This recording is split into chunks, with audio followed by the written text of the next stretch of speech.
Bonjour. Ah, là ça marche bien. Bienvenue à tous. La grâce et la paix vous soient données de la part du Dieu vivant, le Père, le Fils et le Saint-Esprit, un seul Dieu éternellement béni. Je vais prier pour remettre ce culte au Seigneur. Seigneur, fais-nous contempler ta grâce. Encore ce matin, accorde-nous ton salut. Nous écouterons ce que tu dis, Seigneur, toi qui es le Dieu fort, parce que tu parles de paix à ton peuple. Au nom de Jésus-Christ. Amen. Et pour introduire ce culte, je vais appeler Claudine, qui va nous faire une lecture dans Romains 15, versets 5 à 13. Des versets qui nous parlent de l'accueil que nous sommes appelés à avoir entre frères et sœurs en Christ. Romains 15, versets 5 à 13.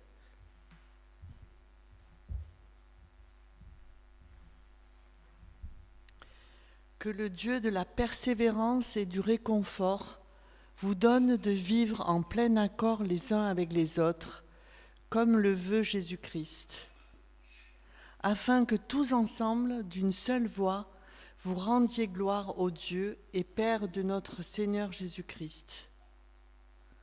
Accueillez-vous donc les uns les autres, comme Christ vous a accueillis pour la gloire de Dieu. J'affirme en effet que Jésus-Christ est devenu le serviteur des circoncis pour prouver que Dieu est vrai en confirmant les promesses faites à leurs ancêtres. Quant aux non-juifs, ils célèbrent Dieu à cause de sa bonté, comme le dit l'Écriture. C'est pourquoi je te louerai parmi les nations et je chanterai à la gloire de ton nom. Il est dit encore, nations, réjouissez-vous avec son peuple. Et encore, louez le Seigneur, vous toutes les nations, célébrez-le, vous tous les peuples. Ésaïe dit aussi, il paraîtra, le rejeton d'Isaïe, il se lèvera pour régner sur les nations espéreront en lui. Que le Dieu de l'espérance vous remplisse de toute joie et de toute paix dans la foi, pour que vous débordiez d'espérance par la puissance du Saint-Esprit. Amen. Merci Claudine pour cette lecture. Donc on voit deux aspects dans ce texte. D'une part, le fait que nous sommes appelés à rendre gloire à notre Dieu, et d'autre part, le fait que nous sommes appelés à lui rendre gloire tous ensemble. Et donc ce matin, nous pouvons, fort de la lecture de ce texte, louer notre Seigneur de tout notre cœur et de toute notre âme. Et pour cela, nous allons prendre un premier chant. Nous venons dans ta maison pour t'adorer, Seigneur. Et nous pouvons nous lever, pour ceux qui le peuvent et qui le veulent, pour chanter ce premier chant. Nous venons dans ta maison.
pouvez vous asseoir.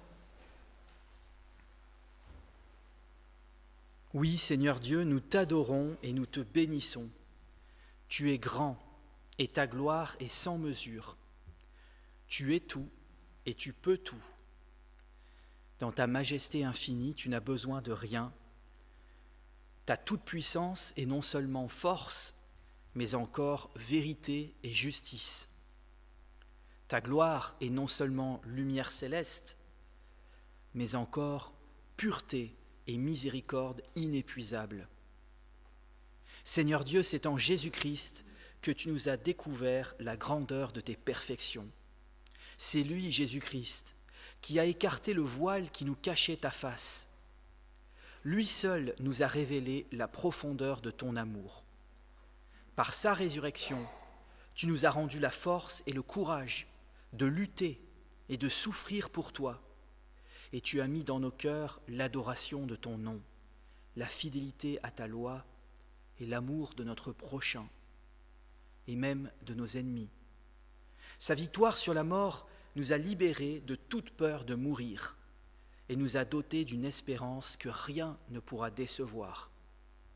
En t'aimant, Dieu éternel, nous possédons la vraie richesse, et en Jésus-Christ, nous avons la plénitude de la vie et de la joie. À toi, Dieu Tout-Puissant, la louange, l'honneur et la gloire. Amen. Et je vous invite à prendre un petit temps de prière libre pour faire monter devant Dieu vos prières d'action de grâce, d'adoration, de louange. Ça peut être dans votre cœur, ça peut être à voix haute. Quoi qu'il en soit, le Seigneur reçoit ces prières comme un parfum qui monte vers lui. Prions donc, prenons donc quelques instants pour remercier le Seigneur, le louer et l'adorer.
Amen.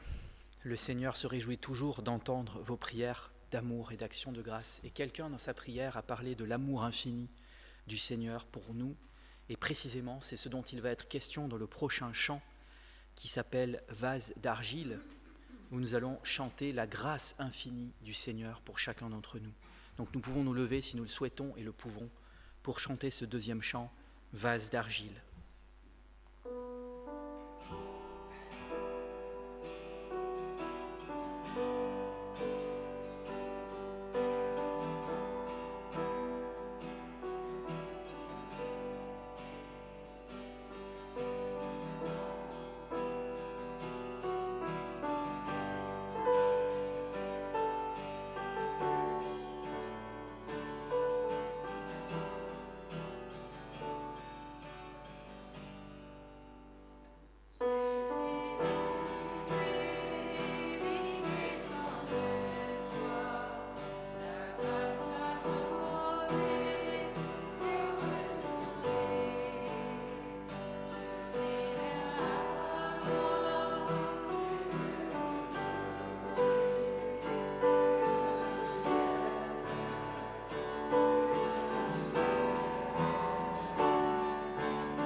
Vous pouvez vous asseoir. Alors après avoir chanté l'amour du Seigneur pour nous, nous allons nous mettre à l'écoute de ce que le Seigneur attend de nous, de comment le Seigneur nous voit, quelle est notre mission sur cette terre. Et voici ce que nous dit le Seigneur Jésus-Christ, à nous qui sommes chrétiens. Vous êtes le sel de la terre. Si le sel perd sa saveur, comment redeviendra-t-il du sel ? Il ne vaut plus rien.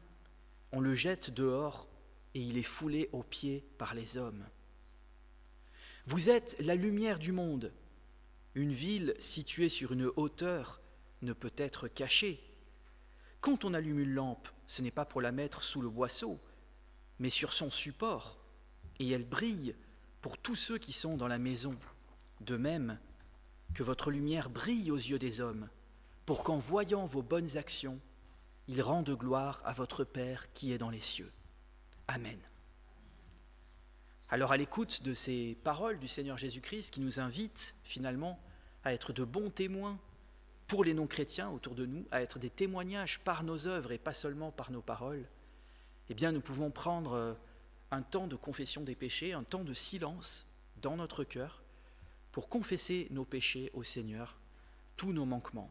Prenons donc quelques minutes pour prier en silence, pour demander pardon au Seigneur.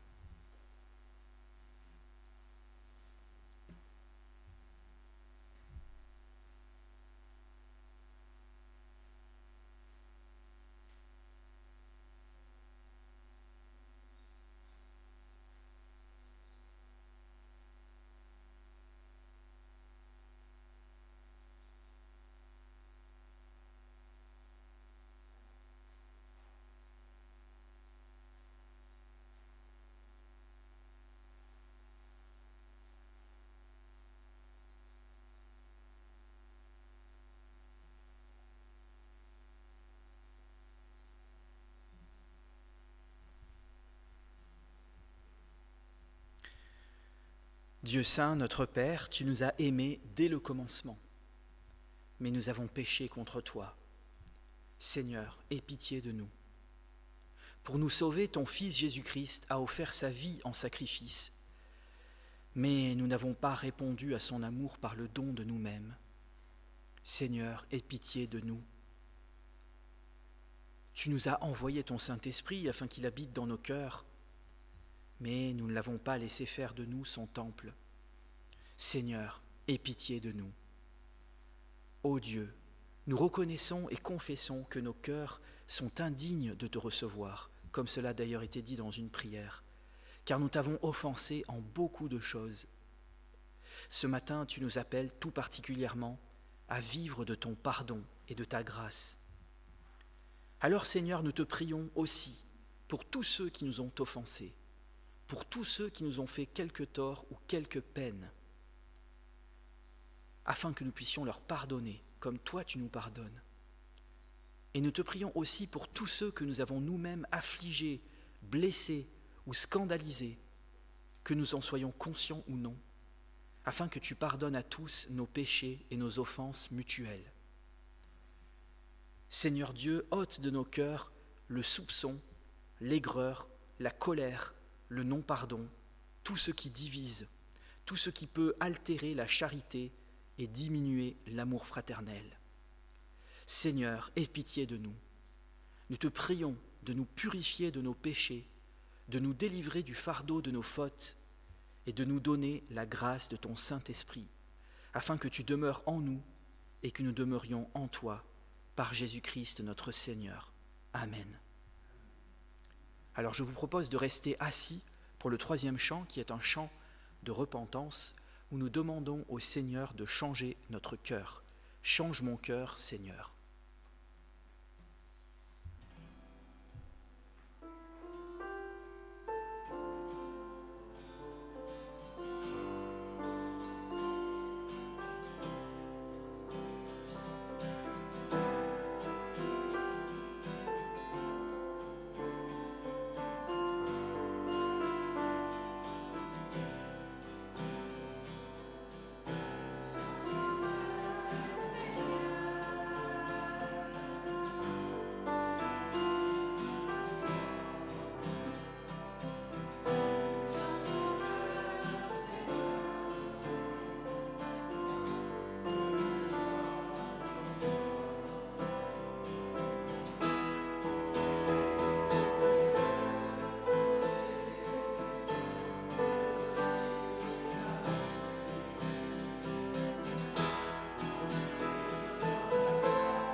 Alors nous pouvons maintenant nous lever pour recevoir l'annonce du pardon pour nous, de la part du Seigneur. Voici ce que nous dit la parole de Dieu.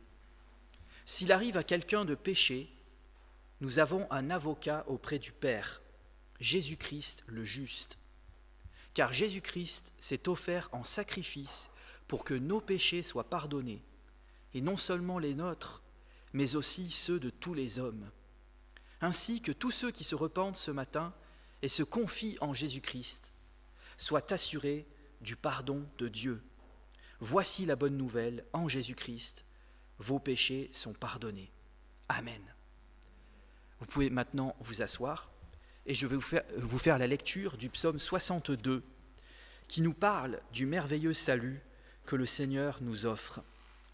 Notre salut ne dépend pas de nous-mêmes, mais il dépend uniquement du Seigneur sur lequel nous pouvons nous reposer, de l'œuvre parfaite de Jésus-Christ sur laquelle nous pouvons nous reposer.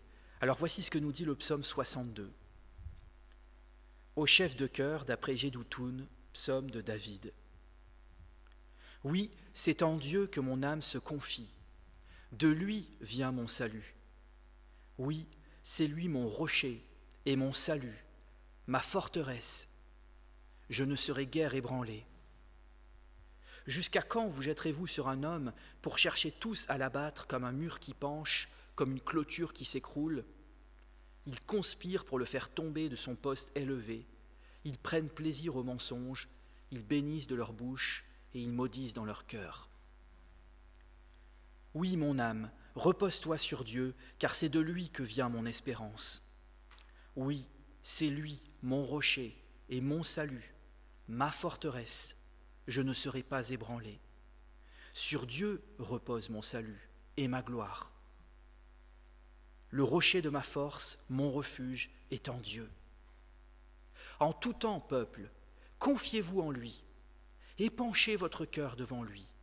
Dieu est notre refuge. Oui, les fils d'Adam ne sont qu'un souffle, les hommes ne sont que mensonges. S'ils montaient sur une balance, tous ensemble, ils seraient plus légers qu'un souffle. Ne comptez pas sur l'oppression et ne mettez pas un espoir illusoire dans le pillage. Quand les richesses augmentent, n'y attachez pas votre cœur. Dieu a parlé une fois, 2 fois, j'ai entendu ceci, c'est que la force appartient à Dieu. À toi aussi, Seigneur, appartient la bonté, car tu traites chacun conformément à ses actes. Amen. Alors, suite à la lecture de ce psaume qui nous dit que notre salut repose en Dieu, nous pouvons prendre un 4e chant et nous pouvons nous lever si nous le pouvons et le souhaitons. Ce chant s'appelle « Tel que je suis », un chant où nous venons tels que nous sommes devant le Seigneur. Nous n'avons pas besoin de faire semblant d'être quelqu'un d'autre que celui que nous sommes, mais nous pouvons venir humblement devant lui, tel que je suis.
Et nous pouvons rester debout pour dire tous ensemble la confession de foi.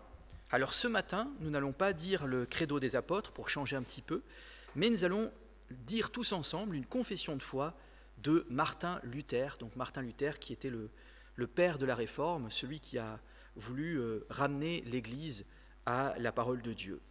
Donc nous pouvons lire tous ensemble cette confession de foi.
Et nous pouvons encore rester debout pour un dernier chant. C'est dans le calme et la tranquillité que sera votre force.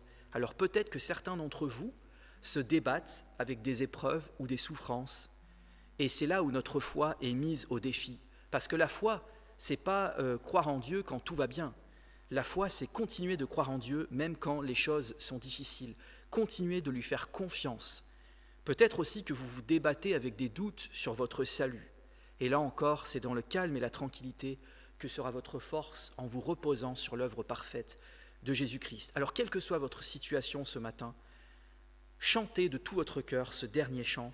C'est dans le calme et la tranquillité que sera votre force.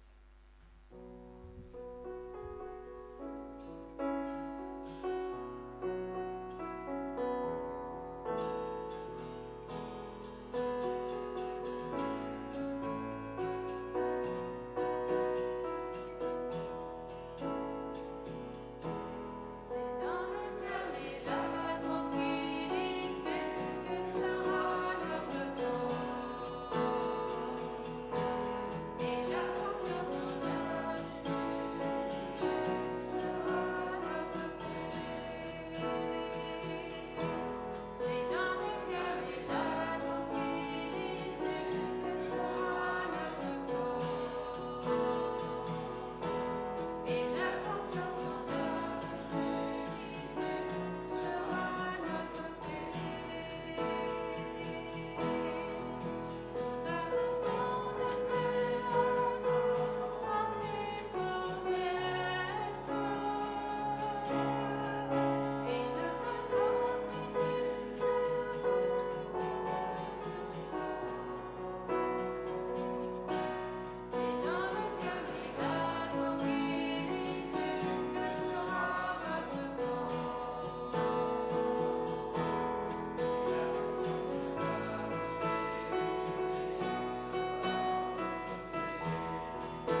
pouvez maintenant vous asseoir.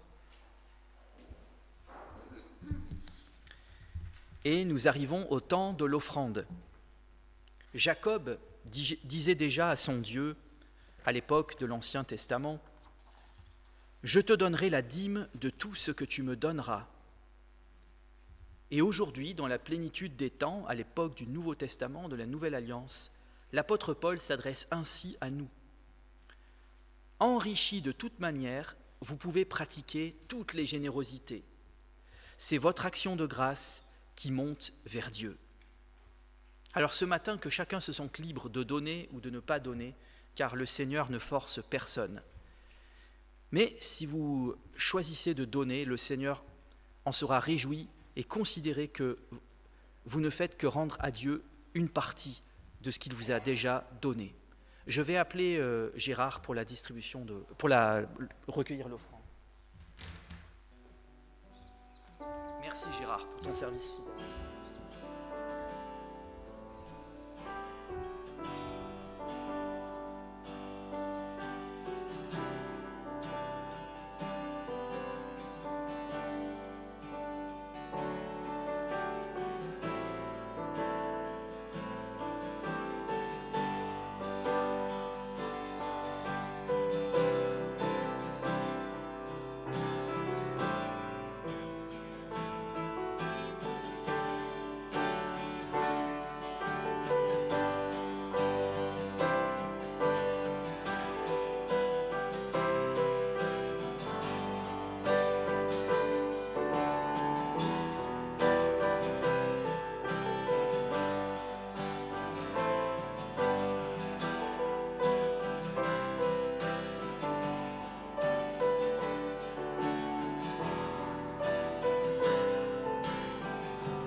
Je vais donc prier pour remercier le Seigneur pour cette offrande.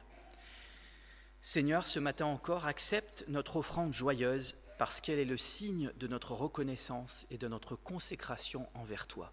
Au nom de Jésus-Christ. Amen.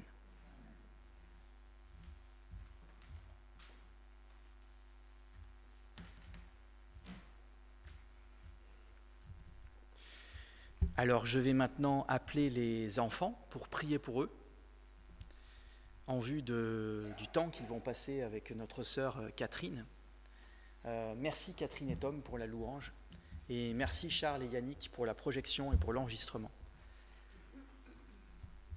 Alors Seigneur mon Dieu, merci pour cette grâce, pour cet honneur que tu nous fais d'avoir des enfants parmi nous.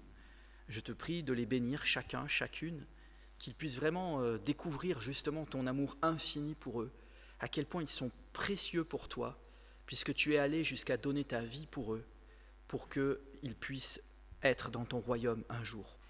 Seigneur Jésus, donne-leur vraiment de comprendre ce que tu veux leur dire ce matin, au travers de ce que Catherine va leur partager. Merci pour ce beau ministère que tu as confié à notre sœur auprès des enfants, qui est un ministère très important. Au nom de Jésus-Christ, Amen.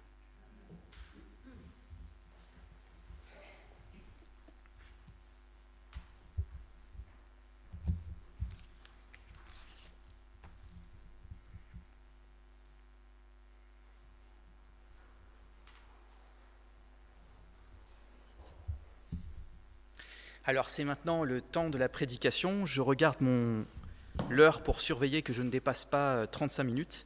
La dernière fois, je crois que j'avais fait moins de 30 minutes, donc c'était historique. Donc cette fois, j'espère aussi arriver à être court. Même si je vais prêcher sur un chapitre qui n'est pas évident. Donc nous sommes de nouveau dans l'Apocalypse. Un dimanche sur 3, je prêche sur l'Apocalypse à la demande de certains d'entre vous. Alors, c'est un livre qui peut paraître compliqué ou voire même effrayant, mais je vous invite à ne pas vous laisser décourager, parce que même si vous ne comprenez pas tout, c'est normal, parce que personne ne comprend tout à l'Apocalypse, et l'essentiel est que vous compreniez certaines choses et que vous receviez certaines choses que le Seigneur veut vous donner au travers de ce livre, qui est un livre dans lequel il est écrit qu'il y a une bénédiction spéciale pour celui qui le lira et qui l'étudiera et qui se mettra à son écoute. Alors je vais donc poursuivre la lecture de l'Apocalypse. Donc la dernière fois, nous étions restés au chapitre 8, et je vais reprendre le chapitre 8 juste au dernier verset pour bien comprendre. Donc nous allons lire Apocalypse chapitre 8, verset 13, jusqu'à Apocalypse chapitre 9, verset 21. Donc je vous invite à prendre vos Bibles si vous le souhaitez, ou bien vous avez la projection grâce à Charles et Yannick. Donc, Apocalypse chapitre 8, verset 13, jusqu'à chapitre 9, verset 21. Donc c'est l'apôtre Jean qui parle.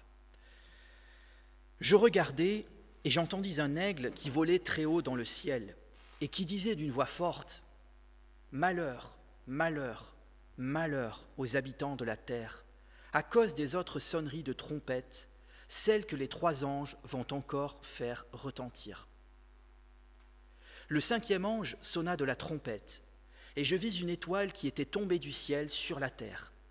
La clé du puits de l'abîme lui fut donnée. Elle ouvrit le puits de l'abîme, et une fumée, pareille à celle d'une grande fournaise, monta du puits. Le soleil et l'air furent obscurcis par la fumée du puits. Des sauterelles sortirent de la fumée et couvrirent la terre, et un pouvoir semblable à celui des scorpions de la terre leur fut donné. Elles reçurent l'ordre de ne pas faire de mal à l'herbe de la terre, ni à aucune verdure, ni à aucun arbre, mais seulement aux hommes qui n'avaient pas l'empreinte de Dieu sur le front. Il leur fut permis non de les tuer, mais de les tourmenter pendant 5 mois. Le tourment qu'elles causaient était comme celui causé par le scorpion quand il pique un homme. Durant ces jours-là, les hommes rechercheront la mort et ne la trouveront pas. Ils désireront mourir, mais la mort fuira loin d'eux. Ces sauterelles ressemblaient à des chevaux préparés pour le combat. Elles avaient sur la tête comme une couronne d'or, et leur visage était pareil à celui d'un homme. Elles avaient des cheveux semblables à des cheveux de femmes, et leurs dents étaient comme celles des lions. Leur poitrine était comme une cuirasse de fer, et le bruit de leurs ailes ressemblait à celui de chars tirés par plusieurs chevaux qui courent au combat. Elles avaient des queues armées de dards comme les scorpions, et c'est dans leur queue que se trouvait leur pouvoir de faire du mal aux hommes durant 5 mois. À leur tête, elles avaient comme roi l'ange de l'abîme, appelé en hébreu Abaddon et en grec Apollyon, qui veut dire le destructeur. Le premier malheur est passé. Voici que 2 malheurs viennent encore après cela. Le 6e ange sonna de la trompette, et j'entendis une voix venant des 4 cornes de l'autel d'or qui est devant Dieu. Elle disait au 6e ange qui tenait la trompette, « Relâche les 4 anges qui sont enchaînés près du grand fleuve, l'Euphrate. » Ainsi, les 4 anges qui étaient prêts pour l'heure, le jour, le mois et l'année furent relâchés afin de faire mourir le tiers des hommes. Le nombre des troupes de la cavalerie était de 200 millions. J'en entendis le nombre. Voici comment dans la vision je vis les chevaux et ceux qui les montaient. Ils avaient des cuirasses couleur de feu, d'hyacinthe et de soufre. Les têtes des chevaux étaient comme des têtes de lions, et de leur bouche sortait du feu, de la fumée et du soufre. Le tiers des hommes fut tué par ces 3 fléaux, le feu, la fumée et le soufre qui sortaient de leur bouche. En effet, le pouvoir des chevaux se trouvait dans leur bouche et dans leur queue. Leur queue ressemblait à des serpents, elles avaient des têtes, et c'est par elles qu'ils faisaient du mal. Les autres hommes, ceux qui n'avaient pas été tués par ces fléaux, ne se détournèrent pas de ce que leurs mains avaient fait. Ils ne cessèrent pas d'adorer les démons et les idoles en or, en argent, en bronze, en pierre et en bois, qui ne peuvent ni voir, ni entendre, ni marcher. Et ils ne se repentirent pas de leur meurtre, ni de leur sorcellerie, ni de leur immoralité sexuelle, ni de leur vol. Jusqu'ici, la lecture de la parole de Dieu. Et je vais donc prier pour remettre cette prédication au Seigneur ce matin. Seigneur mon Dieu, ce matin, tu veux nous interpeller par un texte qui nous montre à quel point tes jugements sont réels. Aussi vrai que tu es un Dieu d'amour, Aussi vrai, tu es un Dieu de justice. Et pour ceux, Seigneur, qui auront choisi de persévérer dans le mal, qui auront choisi de ne pas se repentir, qui auront choisi de te rejeter jusqu'au bout, eh bien, tu annonces des jugements terribles, ne serait-ce que sur la terre.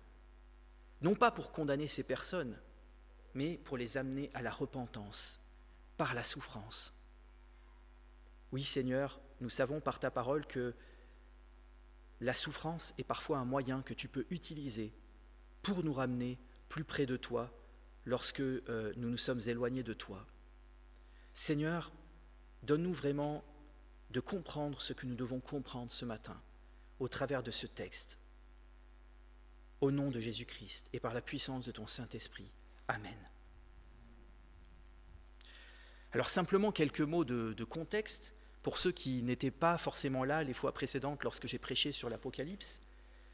En gros, l'Apocalypse nous annonce une série de 21 fléaux que Dieu va envoyer sur la terre pour préparer les hommes au retour de son Fils Jésus-Christ. En fait, ces fléaux auront un double but. Le premier but, c'est de juger le monde pour tout le mal qu'il fait. Et au moment où ces fléaux seront envoyés sur la terre, les hommes auront atteint le comble du mal. Et c'est pourquoi Dieu va déclencher sa colère. Ça, c'est le premier but. Et le deuxième but, c'est que ces fléaux, en fait, ils ont un but de miséricorde. C'est-à-dire qu'au travers de ces fléaux, Dieu veut interpeller le monde et ramener le maximum d'hommes à lui. Alors nous avions déjà vu au fil des précédentes prédications une série de 11 plaies plus terribles les unes que les autres qui frapperont notre planète. Alors on pourrait se demander, après toutes ces plaies, la dernière fois nous avions vu un triple ébranlement qui touchait successivement la terre, la mer et le ciel, et nous pourrions nous dire, mais comment l'homme, là, à ce moment-là, il n'aurait pas encore compris la leçon? Eh bien non, l'homme n'aura pas encore compris la leçon, et c'est pourquoi la fin du chapitre nous montre que le Seigneur va devoir renouveler ses jugements et même frapper encore plus fort pour que d'autres âmes se repentent. On voit qu'il va avertir la terre à travers un aigle mystérieux qui volera très haut dans le ciel et qui criera d'une voix très forte. Alors vous me direz, c'est un peu bizarre, mais si vous connaissez l'Ancien Testament, vous savez que Dieu a pu parler par une ânesse. Si donc Dieu a pu parler par une ânesse, pourquoi pas au travers d'un aigle? L'aigle, c'est le symbole de la rapidité et de la destruction, d'après le prophète Habakkuk. L'aigle, en fait, c'est un oiseau de proie qui est redouté et qui fond sur sa proie avec la rapidité de l'éclair. Donc c'est pour ça qu'il est choisi comme messager des calamités à venir.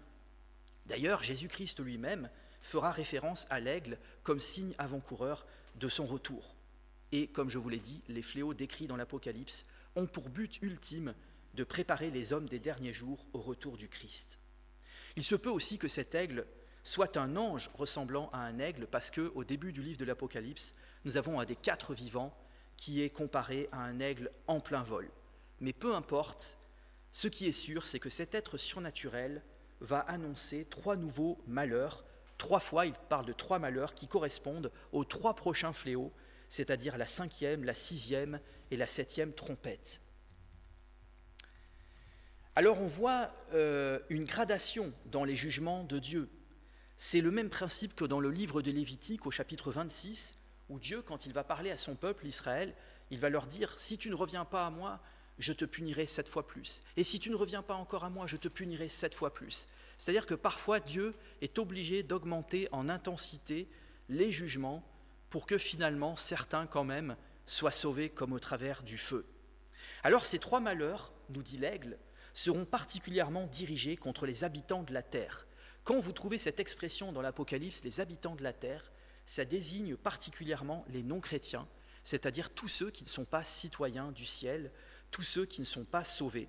Et là, ici, c'est particulièrement eux qui seront visés par les 2 prochains fléaux du chapitre 9 que vous avez entendu. Alors donc, ma prédication, grosso modo, elle sera en 2 parties. La première partie des versets 1 à 12 qui traite du premier malheur, le premier malheur qui est le déchaînement des forces de l'abîme, qui correspond à la sonnerie de la 5e trompette. Et ma deuxième partie, ce sera donc des versets 13 à 21, le deuxième malheur qui correspond à l'invasion d'une armée qui va détruire pas moins que le tiers des hommes et qui correspond donc à la sonnerie de la 6e trompette. Alors donc, première partie, versets 1 à 12, le premier malheur, le déchaînement des forces de l'abîme. Vous l'avez entendu, Jean nous dit qu'une étoile tombera du ciel sur la terre. Alors cela arrive plusieurs fois dans l'Apocalypse que des étoiles tombent du ciel. Et dans l'Apocalypse, les étoiles désignent en fait souvent des individus, soit des membres de l'Église, soit des anges. Et ici, en fait, il s'agit très clairement d'un ange déchu qui va tomber sur la terre. Peut-être Satan lui-même ou un autre ange, peu importe, le livre de l'Apocalypse ne nous donne pas de détails, mais on sait qu'il ne s'agit pas de quelqu'un qui vient pour faire du bien, mais de quelqu'un qui vient pour nuire à la terre. Et il nous est dit que cet ange déchu, il va ouvrir à clé le puits de l'abîme. Autrement dit, il reçoit une autorité sur une partie du royaume des démons, sur une partie de l'enfer. En fait, l'abîme, dans la Bible, désigne un endroit spécifique de l'enfer. Et Jésus lui-même, dans l'évangile de Luc, chapitre 8, verset 31, va nous dire que l'abîme est le lieu d'habitation des démons ou des esprits mauvais. Donc, si on prend à la lettre ce que nous dit Jean, l'abîme est situé à l'intérieur de la terre et communique avec la surface du sol par un puits, avec une fumée, une grande fournaise, ça nous parle de l'enfer, qui va, entre guillemets, se déclencher sur la terre. Alors, pour la troisième fois dans l'Apocalypse, on voit que le soleil sera obscurci, alors qu'il aura déjà perdu un tiers de sa clarté. On avait vu ça la dernière fois, lors de la 4e trompette. Et l'air lui-même, nous dit le texte, sera obscurci par la fumée du puits de l'abîme. Autrement dit, l'atmosphère sur la Terre va devenir de plus en plus irrespirable, exactement comme certains scientifiques, si vous lisez certains articles scientifiques, vous verrez que certains scientifiques annoncent cela pour un futur plus ou moins proche.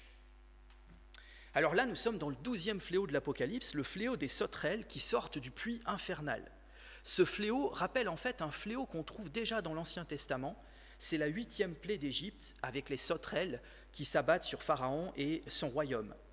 Mais aussi, ça nous rappelle une invasion de sauterelles qui a été décrite par le prophète Joël en rapport justement avec le jour de l'Éternel, c'est-à-dire le jour du jugement dernier.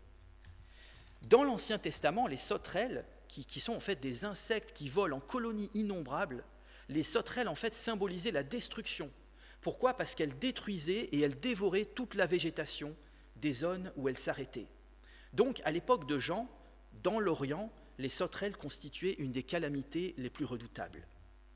Mais ici, il s'agit d'un type spécial de sauterelles, parce qu'en fait, il s'agira d'une invasion de forces démoniaques. Pourquoi ? Parce que ces sauterelles sortiront de la fumée qui monte de l'abîme, et cette fumée évoque le feu de l'enfer et du jugement qui va se déchaîner sur la terre.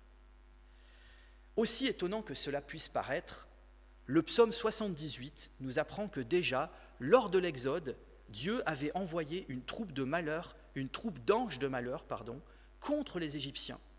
Et il en sera de même à la fin des temps, mais cette fois, ce ne sera pas un jugement seulement contre les Égyptiens, mais ce sera un jugement contre la planète entière. Déjà, lors du fléau du 4e sceau, pour ceux qui se souviennent, Dieu avait fait sortir de l'enfer une première troupe de démons avec la mort à leur tête, et le texte nous dit qu'ils avaient amené la peste, la famine, la guerre et les bêtes sauvages. Et là, Dieu envoie une deuxième troupe de démons de l'enfer avec un chef ou un roi qui s'appelle Abaddon. Abaddon, c'est un mot hébreu, et Apollyon, c'est un mot grec.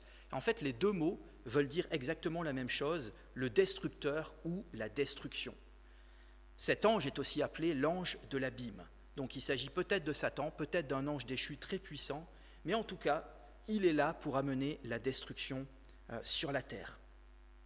Et à cette armée démoniaque sera donné, sous-entendu donné par Dieu, le pouvoir d'exécuter un jugement avec des mauvais esprits qui sont appelés spécifiquement ici à tourmenter tous les non-chrétiens.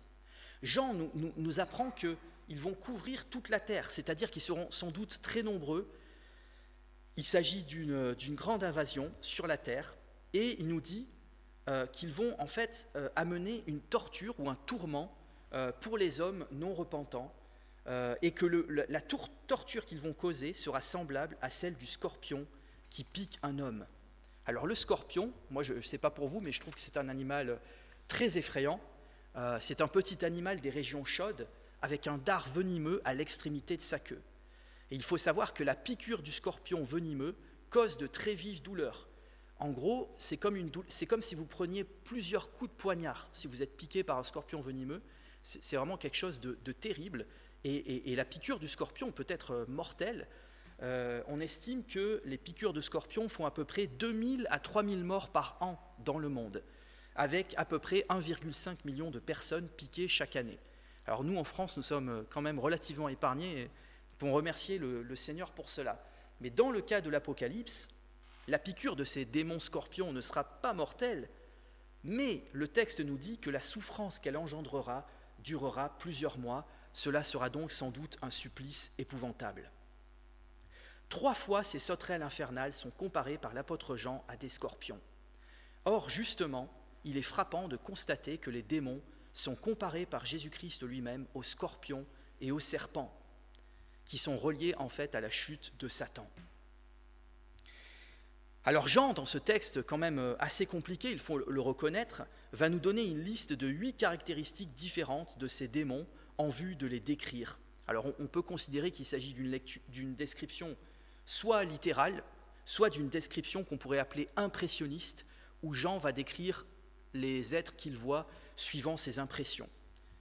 Alors je ne rentrerai pas dans tout le détail parce que ce serait assommant pour vous, je pense, mais on voit que ces êtres sont des êtres intelligents. Leur qualité d'être intelligent est signalée par le fait qu'ils ont des visages d'hommes. Et ils ont aussi une capacité à séduire qui est signalée par leurs cheveux de femmes. Donc il y a toute une symbolique. Et on voit que leur apparence, en fait, qui est une apparence quand même pas très attirante, si on peut le dire comme ça, leur apparence reflète en fait la corruption et la dégénérescence de leur esprit. Et même si là nous avons une description dans ce texte qui nous est faite de démons, ce qui est quand même assez rare dans la Bible, attention à la curiosité de l'occultisme à propos des démons. La Bible n'est pas là pour nous satisfaire notre curiosité sur les démons, mais en fait, pourquoi ils nous sont décrits comme ça ? Eh bien en fait, ils nous sont décrits comme ça pour souligner le caractère imposant et redoutable de ces démons et leur pouvoir de nuisance. Chevaux préparés pour le combat, couronne sur la tête qui semble en or, dents comme des dents de lion, poitrine comme des cuirasses de fer, chevaux qui courent au combat, queue armée de dards semblable à celle des scorpions, en fait autant de caractéristiques qui nous disent qu'ils sont là pour faire du mal aux hommes et qu'ils ont un certain pouvoir pour faire du mal aux hommes, qui seront impuissants face à eux. Ces démons, en fait, tout comme les sauterelles à l'époque de Joël, combattront contre les hommes. Ça, c'est la très mauvaise nouvelle. Mais il est important de souligner aussi que la possibilité de nuire de ces démons sera limitée par Dieu de plusieurs manières, à la fois dans leur possibilité d'action et dans le temps qui leur sera imparti. Vous l'avez entendu dans le texte, sur ordre de Dieu, ils ne pourront toucher aucune herbe, aucune verdure, aucun arbre, alors que d'ordinaire, les sauterelles, justement, détruisent la végétation. Ici, en revanche, en fait, eux, ils n'auront qu'un seul rôle, c'est de s'en prendre aux hommes et pas à la végétation. C'est là où on voit qu'il ne s'agit pas de sauterelles normales, mais de sauterelles démoniaques. Ces démons sauterelles auront aussi ordre de ne pas faire de mal aux hommes qui ont le sceau de Dieu sur le front, c'est-à-dire en fait tous les chrétiens qui vivront à ce moment-là. Donc il y a les fameux 144 000 juifs messianiques dont je vous avais parlé. Il y aura les 2 témoins dont je ne vous ai pas encore parlé, mais dont va parler le chapitre 11, et il y aura aussi tous les autres chrétiens. Et le texte biblique nous apprend que eux, par la grâce du Seigneur, ne seront pas touchés par ces jugements. Alors pourquoi ils ne seront pas touchés par ces jugements ? Parce que d'habitude, les chrétiens souffrent autant que les non-chrétiens. C'est parce qu'ici, il s'agira de jugements d'ordre spirituel infligés par des esprits mauvais. Or, Dieu protège les chrétiens de tout mal spirituel. Jésus nous a dit, à nous chrétiens, qu'il nous a donné le pouvoir contre les serpents et les scorpions. Et la première épître de Jean nous dit que le malin ne peut pas nous toucher si nous marchons avec le Seigneur. Vous voyez, donc ça c'est une limitation pour ces démons. Ils ne pourront pas s'en prendre aux chrétiens, en tout cas pas à ce moment-là. Et en fait, ces démons en fait, pourront certes toucher les hommes donc, qui ne sont pas sauvés, les hommes qui n'ont pas le sceau de Dieu, la marque des élus, mais ils ne pourront pas les tuer.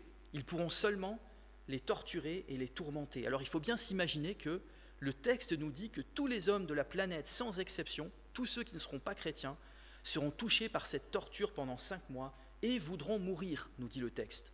Un peu comme Job, dans le livre de Job, qui dit qu'il cherche la mort, ou même les hommes d'Apocalypse 6, au 6e psaume, qui, si vous vous rappelez, vont dire qu'ils préfèrent que les rochers tombent sur eux plutôt que d'affronter le jugement de Dieu.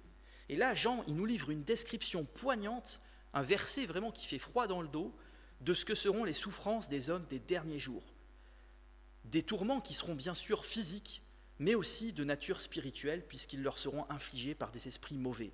À tel point que Jean nous dit que lorsqu'ils voudront mourir, la mort ne viendra jamais. Alors en grec, c'est même un présent, la mort fuit loin d'eux, littéralement. Donc ce présent souligne la durabilité de leur tourment.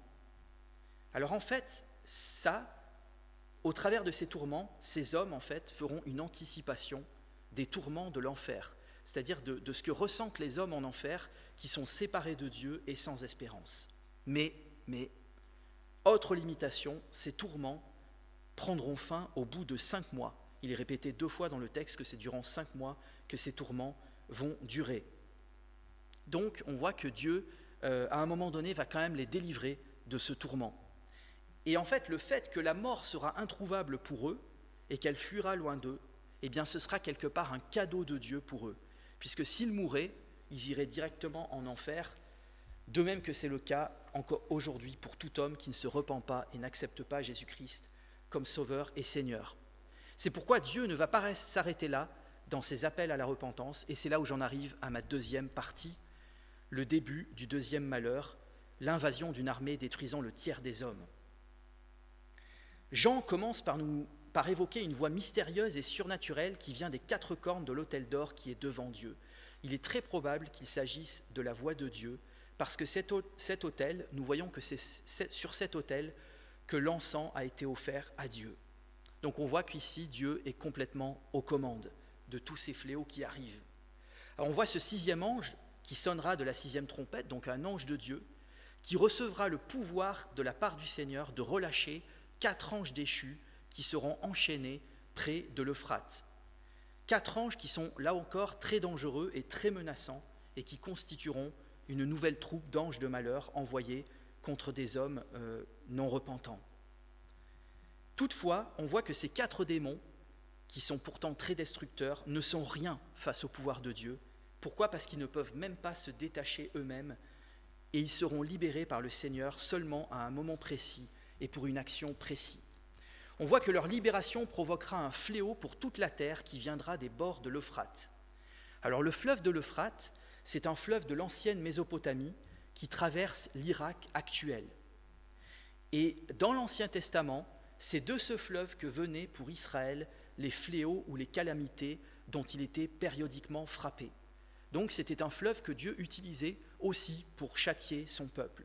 Sauf qu'ici, il ne s'agira plus pour Dieu de frapper Israël seulement, mais toute la terre.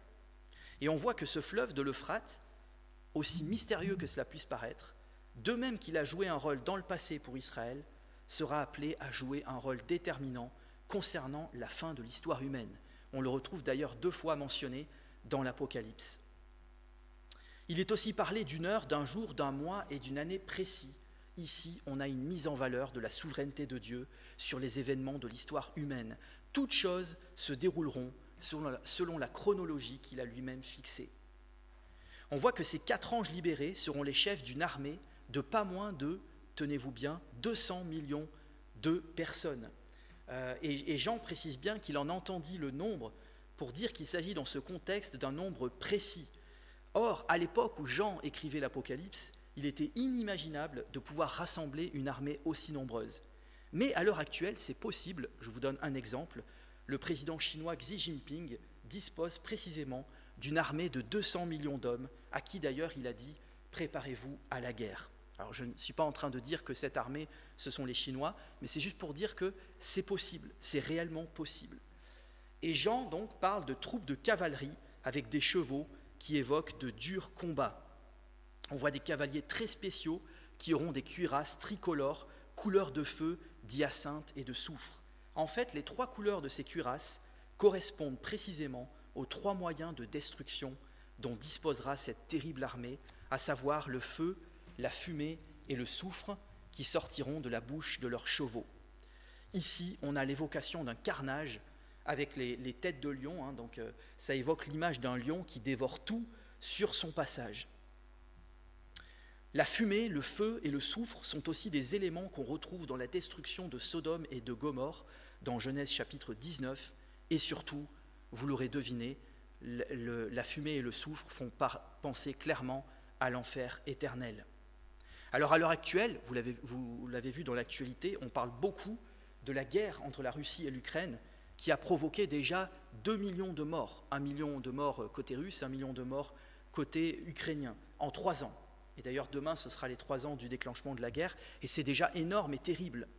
Mais il faut s'imaginer que cette guerre apocalyptique qui est annoncée par la 6e trompette tuera, nous dit le texte, littéralement, et c'est répété 2 fois dans le texte, comme pour en attester la véracité, le tiers de la population mondiale. C'est-à-dire, si on se base sur le nombre d'habitants actuels, ça ferait à peu près entre 2 et 4 milliards d'hommes qui seront tués. Donc là, on nous parle vraiment d'une armée violente et destructrice qui est conduite par 4 démons. Une fois de plus, il s'agira sans doute uniquement ici d'hommes non chrétiens, et on voit que le jugement va crescendo, puisque finalement, après que tous les hommes ont été torturés pendant 5 mois, un tiers d'entre eux vont maintenant mourir. Mais la mention d'un tiers indique, et c'est là où j'en arrive bientôt à la fin, qu'il s'agit d'un jugement partiel. Peut-être vous vous rappelez, dans ma dernière prédication, je vous avais dit qu'il y a toujours un tiers de jugement et 2 tiers de miséricorde. Et la notion de tiers revient à de multiples reprises dans le livre de l'Apocalypse. Malheureusement, les 2 tiers restants des hommes qui survivront à ces fléaux redoutables ne se repentiront pas non plus. En grec, il est même dit, ils ne se repentiront pas même, c'est-à-dire pas même après cette épreuve, ils ne se repentiront toujours pas. Tout comme les 10 plaies d'Égypte n'ont pas suffi à détourner Pharaon de son péché et de son endurcissement, de même, les plaies de l'Apocalypse ne suffiront pas à détourner certains hommes de leur péché. Il nous est même dit qu'ils ne cesseront pas d'adorer des démons, et ce, malgré le fait qu'ils ont été dévastés, torturés et tués par eux. Il y a comme une ironie ici dans ce texte, parce que ces gens de la fin continuent d'adorer ceux qui leur font du mal, et c'est assez stupéfiant. Il semble que les hommes de la fin seront versés dans le satanisme. Je ne sais pas si vous êtes au courant, mais il y a une série dont je ne fais absolument pas la publicité, mais qui s'appelle Lucifer, que je n'ai pas regardé moi-même, mais dont je sais qu'elle met en valeur le diable, en fait. Elle essaye de faire passer le diable, finalement, pour quelqu'un de pas si méchant. Donc on voit que nous vivons de plus en plus dans une époque où le satanisme, d'une certaine manière, est devenu finalement pas si grave que ça. Et à l'heure actuelle déjà, la majorité de l'humanité préfère suivre Satan plutôt que le Christ, alors que pourtant, Jésus-Christ nous dit que le diable est celui qui est venu pour voler, détruire et égorger, au lieu de suivre Jésus qui est venu nous offrir une vie abondante. Et le texte nous dit encore qu'ils ne cesseront pas d'adorer les idoles en or, en argent, etc. Les idoles sont en fait des instruments utilisés par les démons pour maintenir les hommes dans l'obscurité spirituelle. Les démons agissent par ces idoles. Et il y a plein d'endroits dans le monde où on pratique encore ce type d'idolâtrie. On peut penser aux statues de Bouddha, même d'une certaine manière aux statues de la Vierge. Et je pourrais en faire une liste très longue. Mais il y a aussi un avertissement pour nous contre les idoles actuelles de l'Occident qui sont peut-être plus subtiles, comme l'argent, comme la célébrité, comme la gloire et tant de choses encore. Le texte nous dit qu'ils ne se repentiront pas non plus de leur meurtre. Je m'arrête juste quelques instants là-dessus. Nous vivons dans une époque où nous le voyons, la criminalité explose. Je crois qu'il y a 120 attaques au couteau par jour en France, si je ne me trompe pas. De mémoire, je cite le chiffre. Nous sommes dans une époque où l'avortement a été constitutionnalisé en France, dans une époque où nous parlons de légaliser l'euthanasie, où déjà en Suisse, il y a des enfants qui sont euthanasiés. Nous parlons beaucoup du narcotrafic qui tue aussi des milliers de gens. Le fentanyl, par exemple, aux États-Unis, tue des milliers de gens. On parle ici aussi de sorcellerie, d'immoralité sexuelle et de vol. On voit que tous ces péchés, aucun de ces péchés n'est acceptable devant le Seigneur. Ces péchés ne sont pas seulement futurs, mais ils sont toujours d'actualité. Et le texte est très clair qu'ils conduisent en enfer tous ceux qui ne se repentent pas. Alors on pourrait se dire, mais quand même, ce chapitre est assez dur. Comment ces démons ont-ils pu venir et envahir la terre ? Eh bien la réponse est dans les 2 derniers versets du chapitre.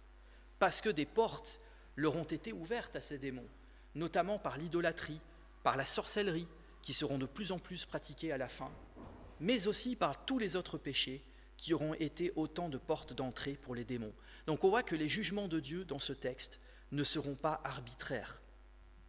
D'où, justement, le fait que le démon en chef s'appelle la destruction, parce que nous savons que le péché mène à la destruction.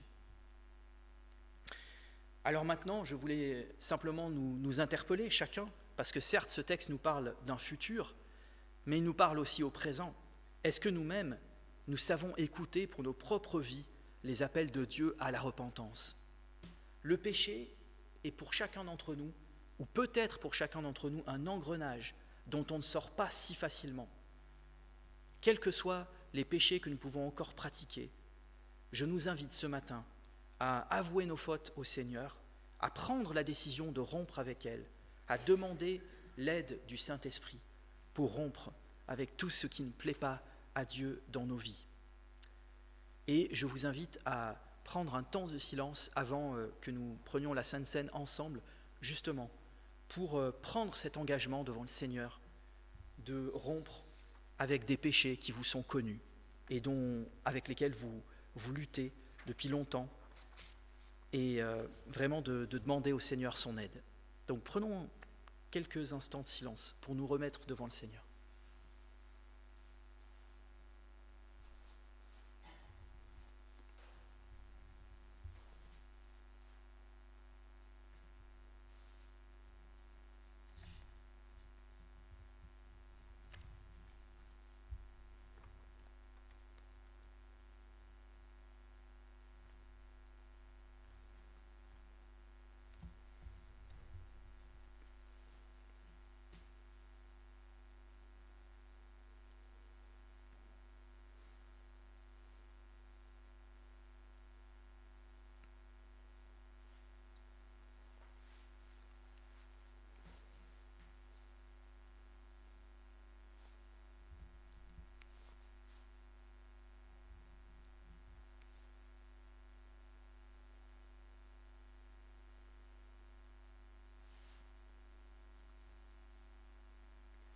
Pour le repas du Seigneur, je vais donc lire un texte dans la première épître aux Corinthiens, chapitre 11, versets 23 à 32.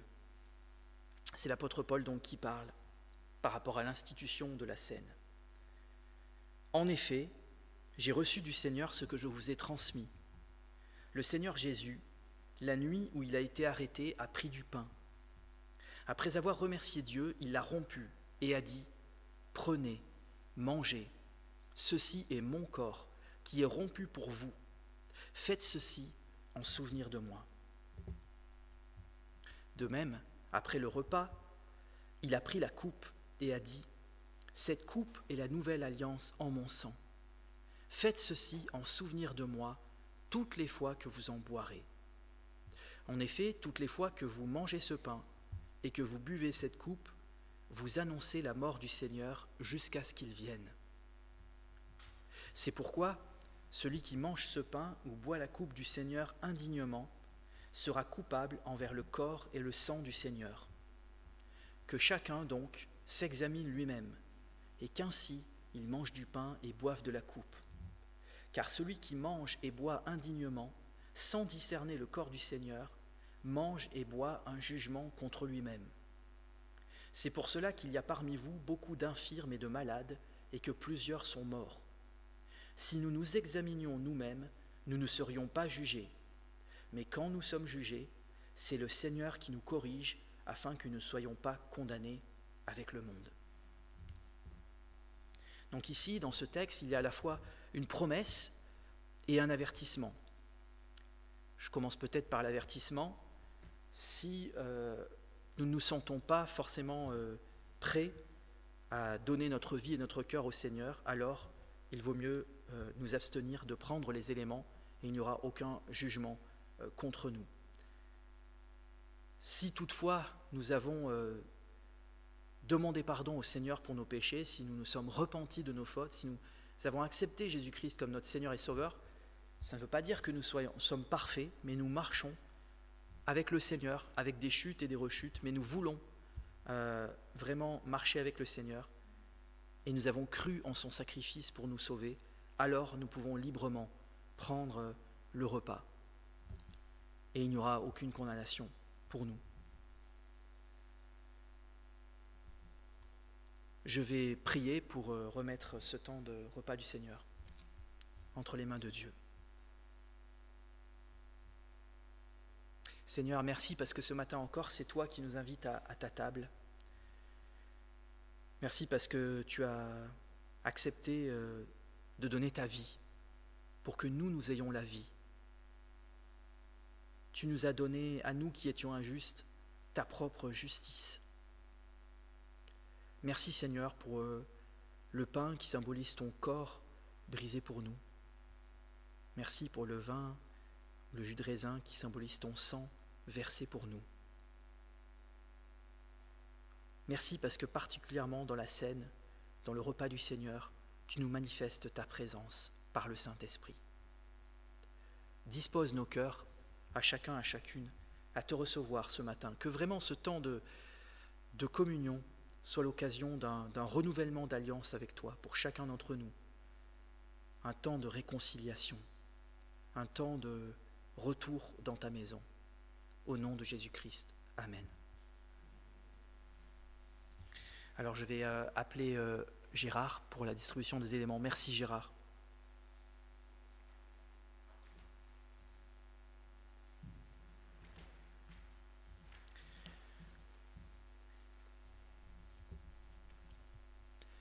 Pendant la distribution, sentez-vous libre, si vous le souhaitez, de faire monter vos prières devant le Seigneur, à voix haute ou dans votre cœur.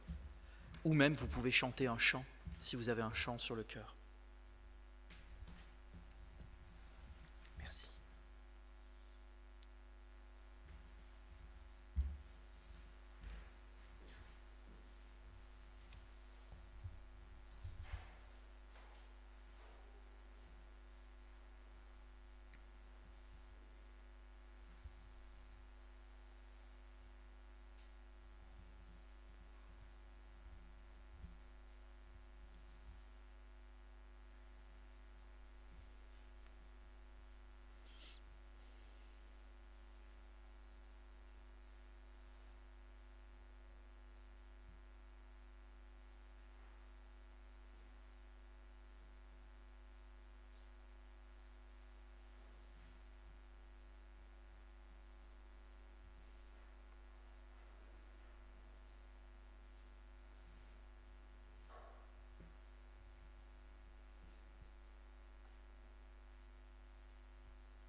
Le pain que nous prenons tous ensemble ce matin est la communion au corps de notre Seigneur Jésus-Christ qui a été donné pour nous. Nous pouvons donc prendre le pain tous ensemble.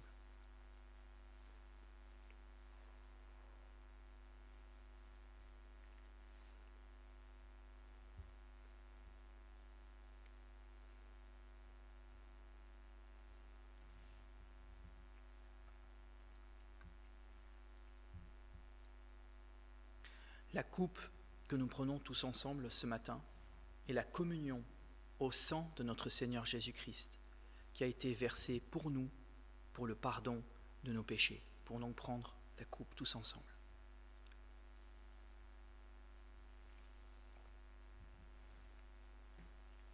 Et je vous invite à prier avec moi le Notre Père, la prière que le Seigneur Jésus-Christ nous a laissée dans sa parole. Notre Père, qui es aux cieux, que ton nom soit sanctifié, que ton règne vienne, que ta volonté soit faite sur la terre comme au ciel. Donne-nous aujourd'hui notre pain de ce jour. Pardonne-nous nos offenses, comme nous pardonnons aussi à ceux qui nous ont offensés. Et ne nous soumets pas à la tentation, mais délivre-nous du mal. Car c'est à toi qu'appartiennent le règne, la puissance et la gloire pour les siècles des siècles. Amen. Vous pouvez vous asseoir.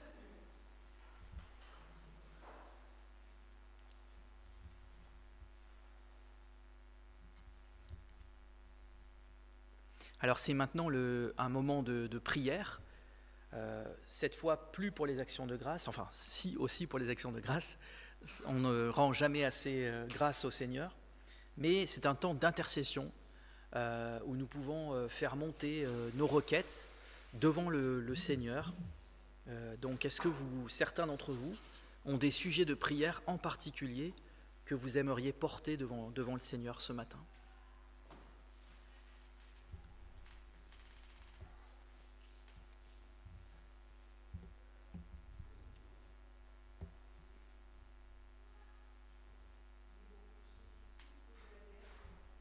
Oui, et Dieu sait qu'il y en a. Oui. Oui, tout à fait. On a encore appris des choses terribles, oui, sur des bébés qui ont été étranglés, en fait. Ouais. Et oui, pour la guerre Russie-Ukraine aussi, dont on parle possiblement d'une paix. Donc, demain, ça fera 3 ans que la guerre a été déclenchée, donc je pense que ça peut être un bon moment pour prier pour eux aussi. Au foyer chrétien où je suis, nous avons des Ukrainiens, enfin des Ukrainiennes des Ukrainiens, et notamment une chrétienne ukrainienne qui demain nous a demandé de prier avec elle, justement pour la fin de la guerre.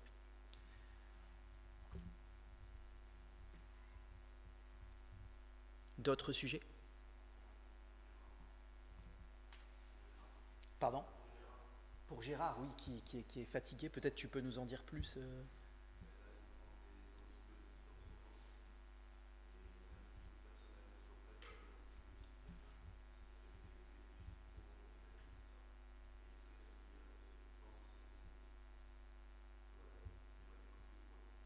D'accord.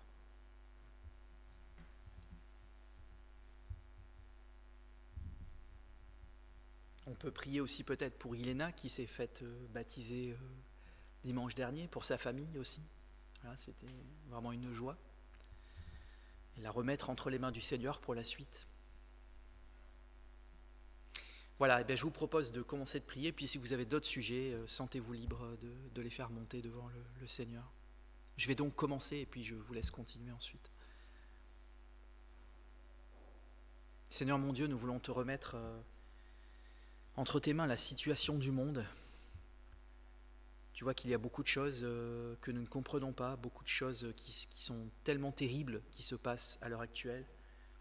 Et en même temps, au travers du livre de l'Apocalypse, tu nous montres que tu es souverain sur toutes ces choses, que c'est toi qui as le contrôle et que tu ne fais jamais rien pour rien. Tu appelles ce monde à se repentir, à t'aimer, à aimer son prochain. Et tu vois que les guerres sont précisément l'inverse de ce commandement.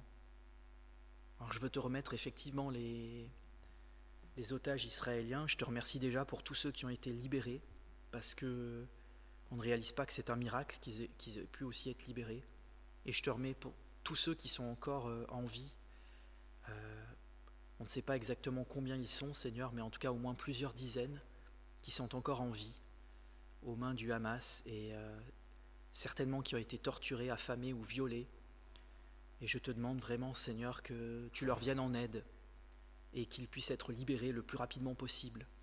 Tu vois la fragilité de l'accord actuel et je te demande que cet accord puisse se poursuivre afin que les otages puissent sortir de Gaza. Je te remets également le peuple palestinien entre tes mains, Seigneur. Tous les Palestiniens qui n'ont pas choisi ces choses, qui secrètement ne soutiennent pas le Hamas, mais qui ne peuvent pas le manifester parce qu'ils sont en dictature.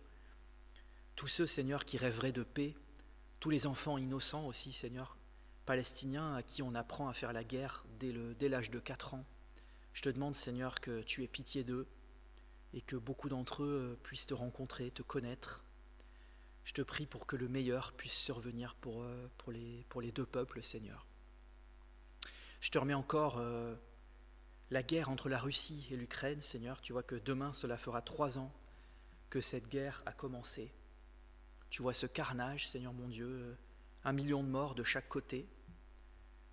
En plus, les tortures et toutes les horreurs qui se commettent aussi, Seigneur.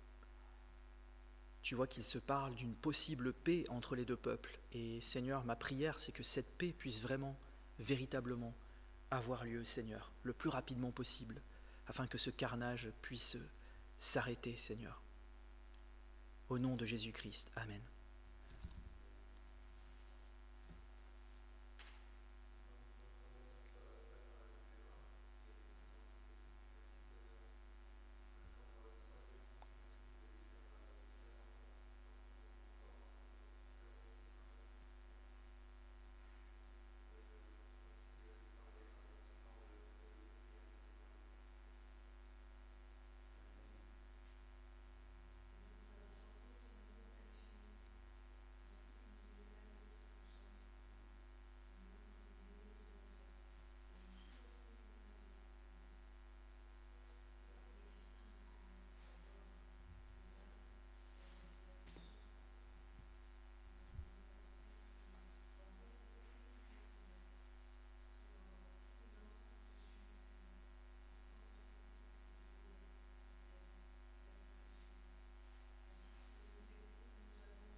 Amen. Ce culte touche à sa fin Et je vous invite à vous lever pour recevoir la parole d'envoi, qui est à la fois une parole d'exhortation et une parole de bénédiction. Parole d'exhortation. Ainsi, puisque vous avez accepté Jésus-Christ comme Seigneur, vivez dans l'union avec lui. Soyez enracinés en lui. Construisez toute votre vie sur lui. Soyez toujours plus fermes dans la foi, conformément à ce que l'on vous a enseigné, et soyez pleins de reconnaissance. Parole de bénédiction. Que Dieu, qui donne l'espérance, vous remplisse d'une joie et d'une paix parfaite par la foi que vous avez en lui, afin que vous soyez riches en espérance par la puissance du Saint-Esprit. Amen. Je vous souhaite à chacun d'entre vous un très bon dimanche et je vais laisser la place à Pierre qui a des annonces à nous faire.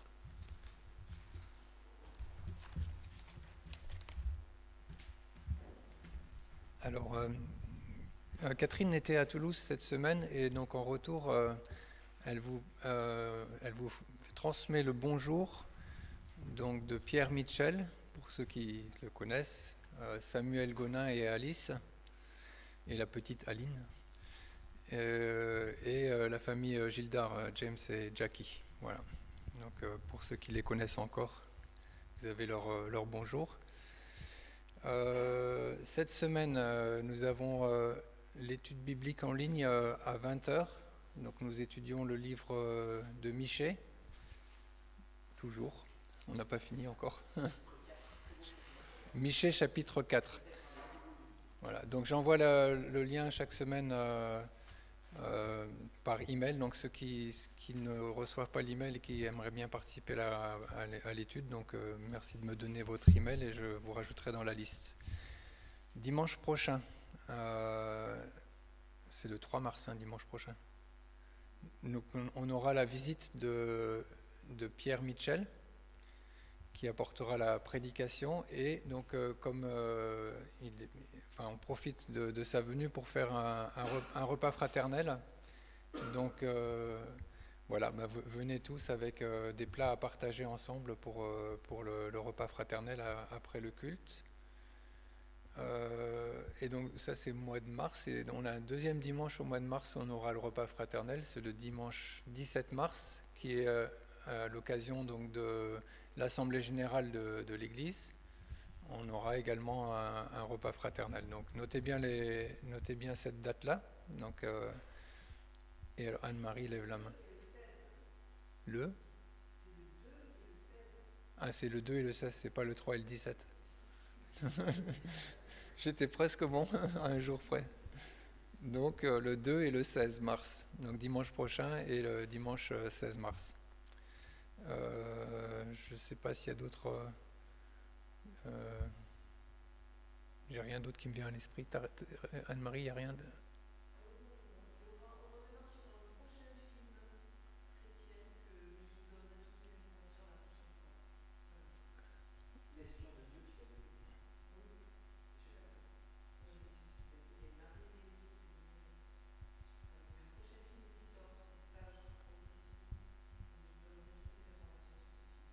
D'accord. Ok. Bon dimanche à tous.